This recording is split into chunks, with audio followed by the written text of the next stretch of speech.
Iron Maiden fans freaking out, the Ghost controversy, and Mastodon finally stopped teasing their fans and announced a brand new studio album. Metal is life and well, so let's see what keeps it going today. Here you go. The Ghost controversy. Ghost goes on the screens once again, as this week the Swedes announced yet another feature film. Yes, the second one in 2 years, as after the massive success of their debut feature film Right Here Right Now premiered in 2024, Ghost announced that they will be releasing yet another one titled Too Big to Rig, due to be premiered worldwide on August 26th.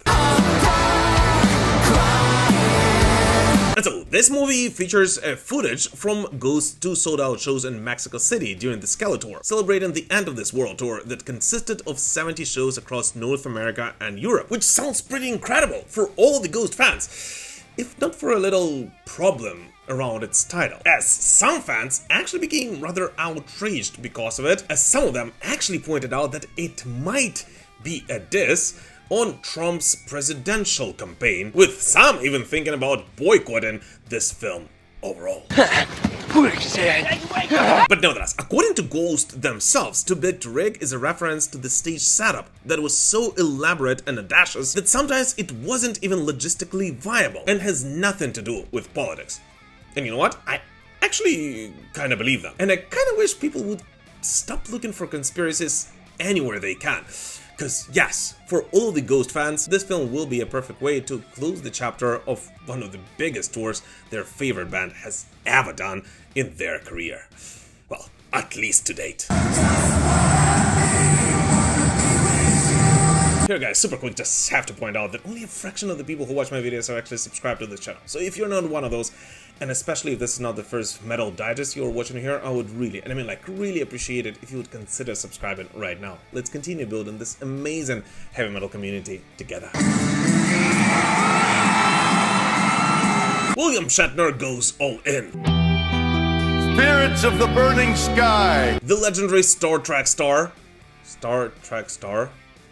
Yeah, Star Trek star. But no, the legendary Star Trek star William Shatner has just announced that he will be bringing his massive metal project to live stage. For the nuclear messiah. And so, according to the press release, 95-year-old Shatner will be playing at the Riot Fest in Chicago this September, together with the Danish guitarist Michael Nant, Ozzy Osbourne's bassist Phil Susan, Vixen's Britt Lightning, and the drummer Fred Aiken, bringing his massive and highly anticipated metal project to life on stage. And in case you guys missed a couple of our previous metal digests and have no idea what's going on, well, this year, William Shatner announced that he's currently working on a massive heavy metal album with a star-studded list of contributors, including some of the biggest names in the world of heavy metal. And given the whole fact that in his announcement he also said that Riot Fest is a place where anything can happen, clearly hinting at some surprises, this might actually be a pretty big deal.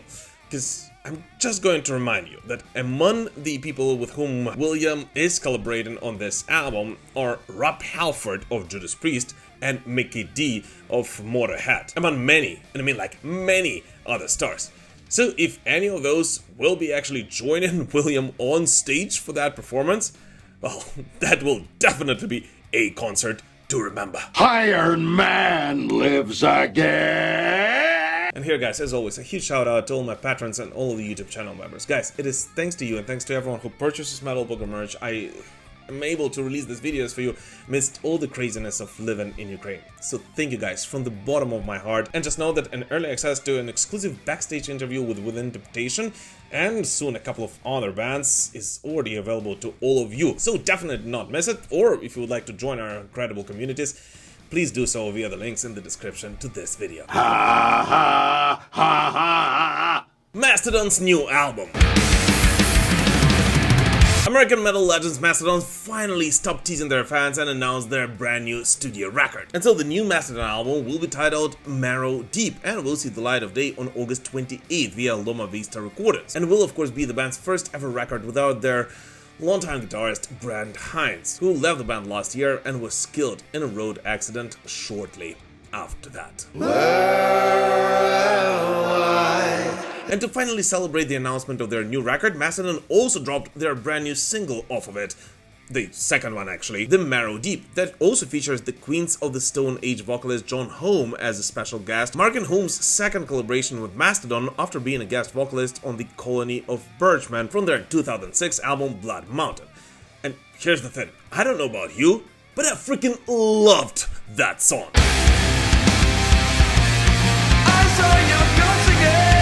According to the band, Marrow Deep album was inspired by the three fates from the Greek mythology. It describes a delicate connection between life, loss, and destiny, transforming this record into the band's most emotionally resonant and adventurous music up to date. And here's the thing, I have to be honest with you guys, despite following this band for quite a lot of years, I actually have never seen Mastodon live until like 2 weeks ago at the Rock Imperium Festival. Or maybe I did, but it was so long ago that I don't even remember that. But truth be told is that I was simply blown away by their stage performance. And at least to me, they were definitely one of the highlights of the Rock Imperium Festival overall. And although I've been following this band for a long time, I think I kind of became a fan of Mastodon only after seeing them live.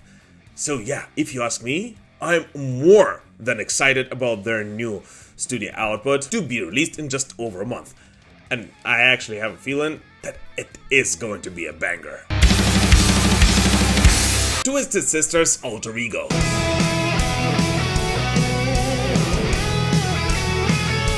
Twisted Sister's Alter Ego finally returns, as this week glam metal legends announced their highly anticipated Evil Twin concert, which so many Twisted Sister fans have been waiting for. So excited! And so, the new Band Brother show will take place on August 28th in New Jersey, with the band announcing it simply with the words, "If you know, you know," on their social media networks.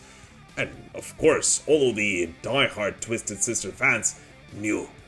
And in case you don't know, well, Band Brother are a more stripped down and less theatrical version of Twisted Sister that started back in November of 2001, after it appeared that many fans demanded more purer version of Twisted Sister. And from that time, Band Brother make rather rare shows around the tri-state area. So for all of the hardcore fans of the band, it is actually a rather rare opportunity to see their favorite band in a more real and a way less theatrical environment. And given the whole fact that it will be the first Band Brother show with nobody else but Sebastian Bach on vocals, well, I'm more than sure that it will be a rather special one for all the Twisted Sister fans.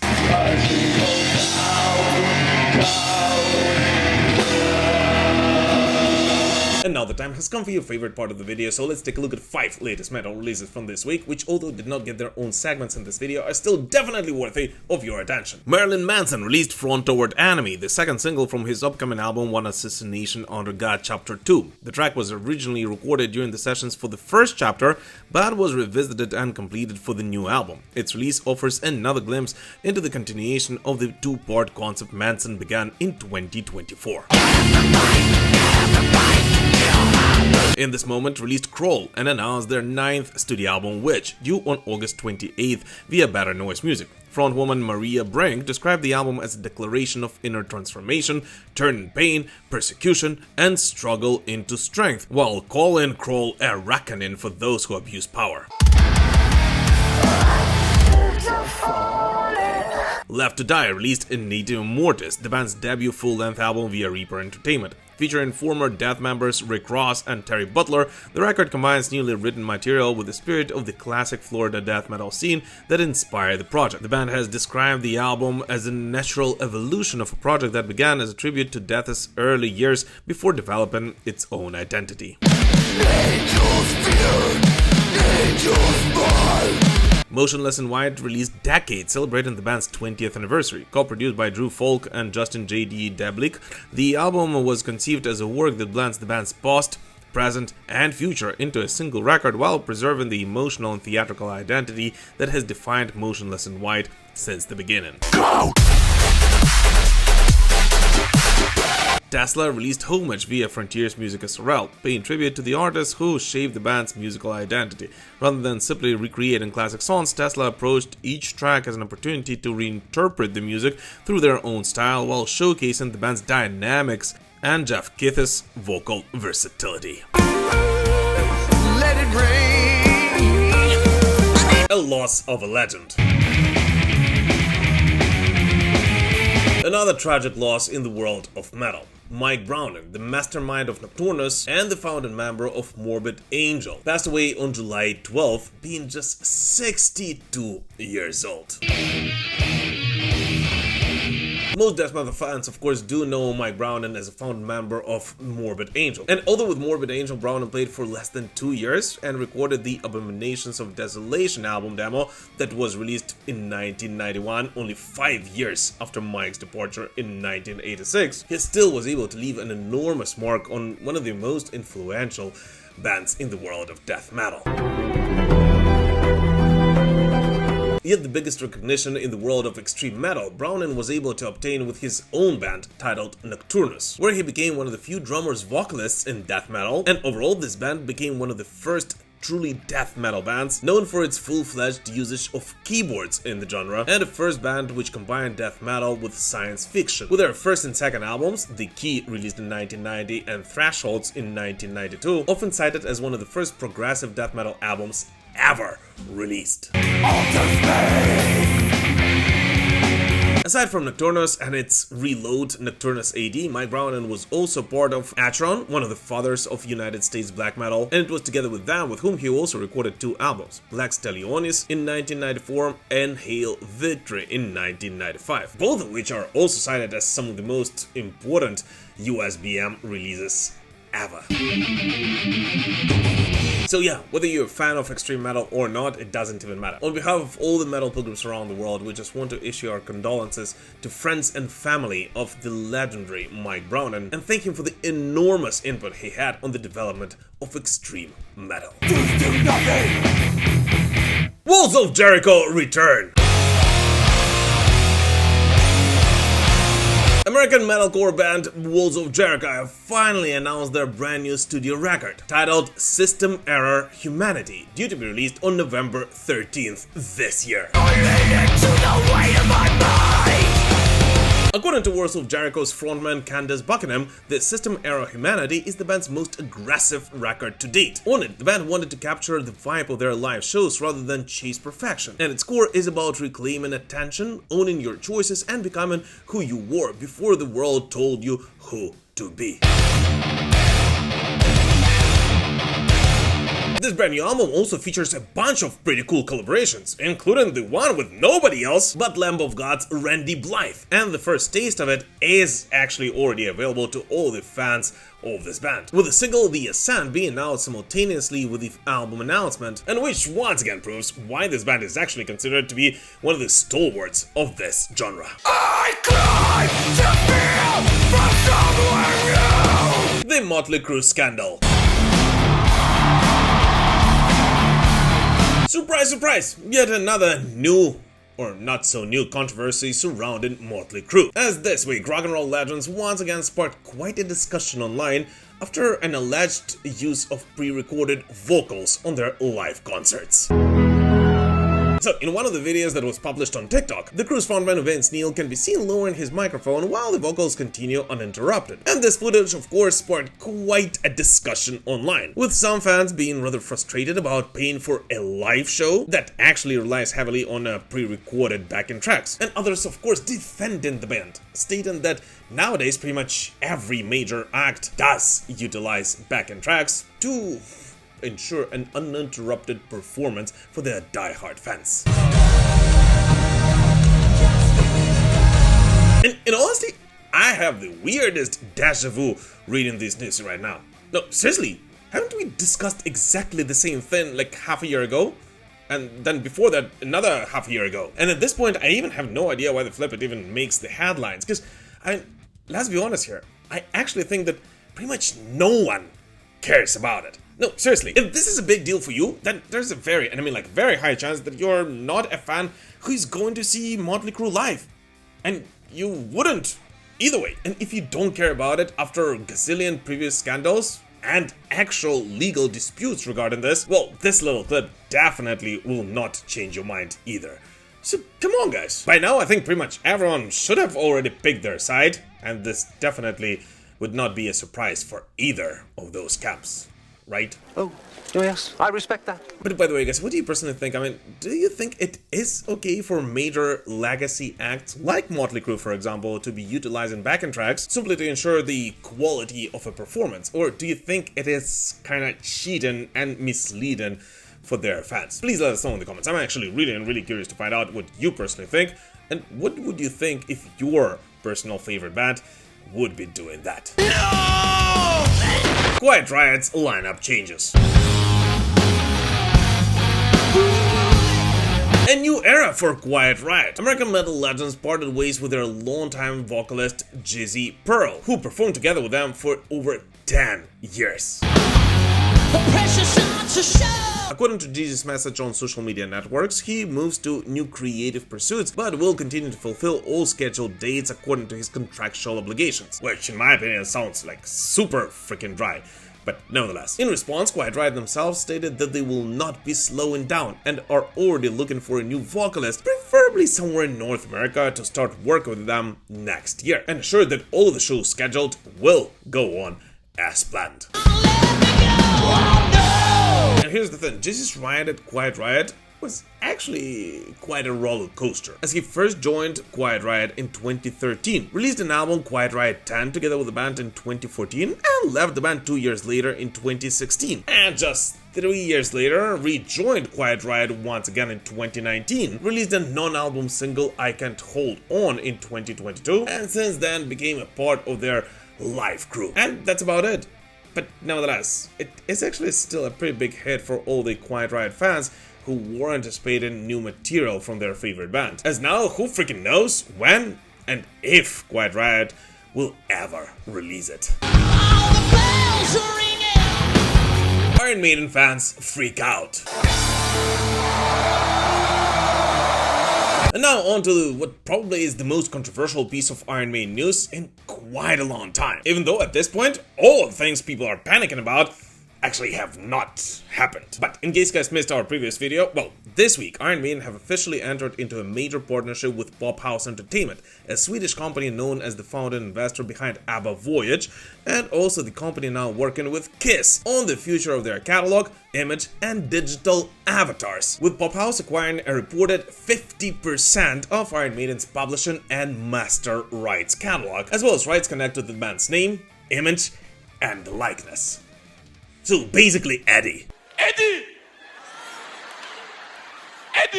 And now, before we go on, I have to point out that I actually released a special video on this channel a couple of days ago explaining what exactly Pophouse bought and what it actually means for Iron Maiden and their fans. So I'm not going to go to the details of it in this particular video. Just watch that video, and I hope it will shine some light on, you know, what actually is going on. But nevertheless, I think needless to say that such an announcement sparked quite a controversy among the Iron Maiden fans from all around the world. Because yes, no matter what anyone may say, but seeing Iron Maiden, the band who's known for its integrity and for going against the grain, in the same list as some of the other bands, known for, you know, quite other things, might be a bit worrying for many Iron Maiden fans. Especially given the whole fact that there are actually quite a lot of speculations going on around that Run For Your Life tour will be the band's last tour ever, until them selling some of the rights to Pophouse, who are known for digital avatars concerts. Well, it does sound pretty scary. I'll give it to you. Are you sure about that? And maybe that's why the fans online pretty much divided into two camps, with some of them praising this announcement, and others even going as far as stating that Iron Maiden have sold out, immediately jumping into the most dramatic possible conclusions, imagining digital versions of Steve Harris, Bruce Dickinson, and the rest of the band performing after retirement, while Eddie is turned into an endless stream of virtual experiences, collaborations, and products that nobody asked for. I'm Michael Jordan. Stop it. Get some help. With fans across forums and social media questioning whether Pophouse would eventually influence the music, the setlists, or the way Maiden's history is presented, and others worrying about such phrases as digital universe, interactive fan experiences, rapid technological advancements, and developing the band for decades to come, which for many does actually sound like a corporate language for monetizing Iron Maiden far beyond the band's existence. And here's the thing, as an Iron Maiden fan, I do understand where these fears come from, because let's be honest here, Iron Maiden have always felt like an unusually independent, very much true to its values and to their fans band, with the same management structure carefully controlling the band's identity for decades, sometimes going against the grain of the music industry, but always staying true to themselves. But the bottom line here is that, well, truth be told, Pophouse is actually much, and I mean like much more than just digital avatars. And many of this company's projects are actually dedicated to preserving a musician's legacy and making sure that it actually lives and is able to reach new audiences all around the globe.